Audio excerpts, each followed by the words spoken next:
Shalom, selamat pagi saudara yang dikasihi Tuhan. Kiranya berkat, damai sejahtera dan sukacita dari Tuhan Yesus Kristus senantiasa menyertai saudara sekalian. Sebelum kita mendengarkan firman Tuhan dan renungan pagi ini, mari kita berdoa.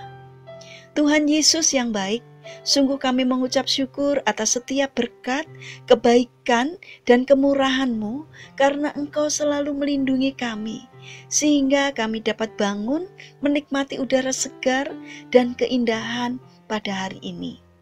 Jika sebentar kami akan mendengarkan firman-Mu, urapilah kami dengan Roh Kudus-Mu, agar kami bisa mengerti dan memahami apa yang Tuhan sampaikan kepada kami melalui firman-Mu. Terima kasih Tuhan, di dalam nama Tuhan Yesus Kristus kami berdoa.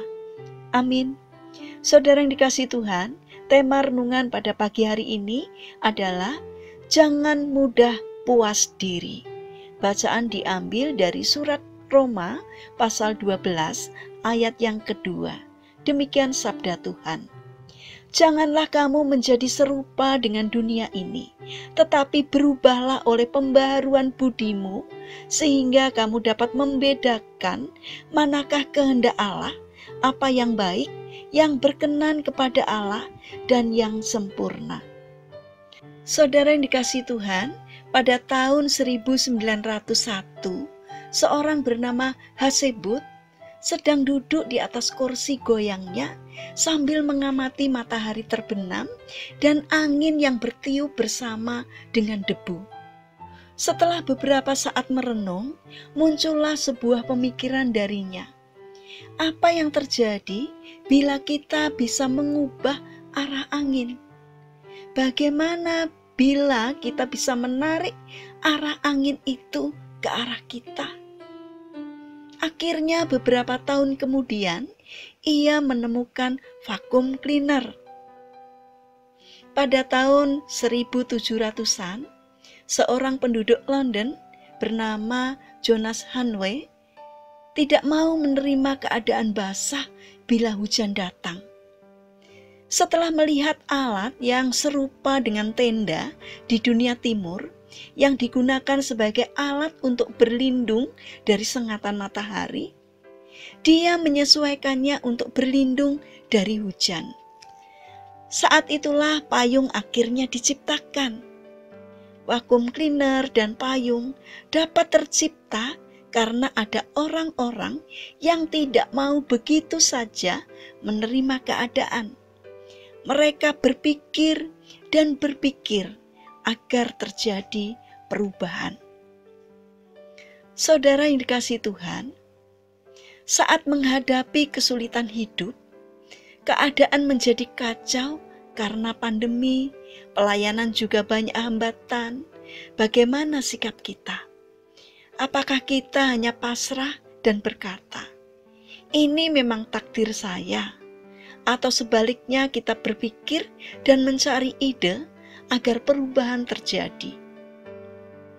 Alfred Montapert mengatakan, hidup tidak akan lebih baik daripada apa yang telah kita rencanakan dan tindakan yang telah kita lakukan.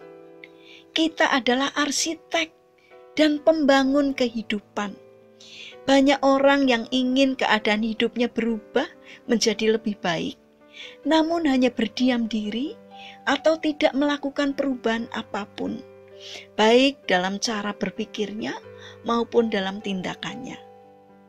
Saudara yang terkasih, saat ini kita diingatkan bahwa setiap kita punya potensi yang sangat berharga.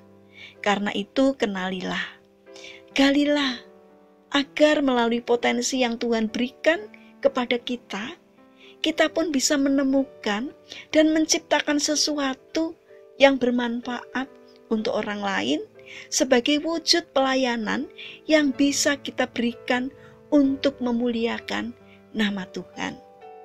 Saudara yang terkasih, milikilah karakter kreatif untuk mencipta. Mari kita menciptakan sesuatu yang baru bagi hidup kita. Jangan hanya menerima keadaan dan bersikap pasrah ataupun berpuas diri. Karena keadaan dan situasi kita tidak akan pernah berubah sebelum kita mengubahnya. Jadi, mari ubah cara berpikir kita menjadi lebih baik. Mari kita berdoa. Tuhan Yesus yang baik, berilah kami hikmat-Mu agar kami mau mengembangkan kemampuan yang ada pada kami sehingga mengubah segala sesuatu dalam hidup kami menjadi lebih baik dari sebelumnya. Ajarkan kami untuk rindu melayani-Mu melalui potensi yang ada pada kami. Terima kasih Tuhan, pada saat ini kami juga ingin menyerahkan rencana dan aktivitas kami hari ini kepadamu. Kami memohon kiranya Tuhan yang menolong dan memberkati kami. Tuhan Allah Bapa yang baik, kami berdoa juga untuk saudara-saudara kami yang mengalami sakit dan lemah fisik. Kiranya Tuhan berbelas kasih untuk menolong, untuk menyembuhkan. Terima kasih Tuhan atas setiap kemurahan dan kebaikan-Mu. Kami serahkan doa ini hanya di dalam nama Tuhan kami, Yesus Kristus. Amin. Puji Tuhan, saudara yang terkasih, selamat berakhir pekan dengan orang-orang terkasih. Kiranya firman Tuhan hari ini dapat menjadi berkat bagi kita semua. Haleluya.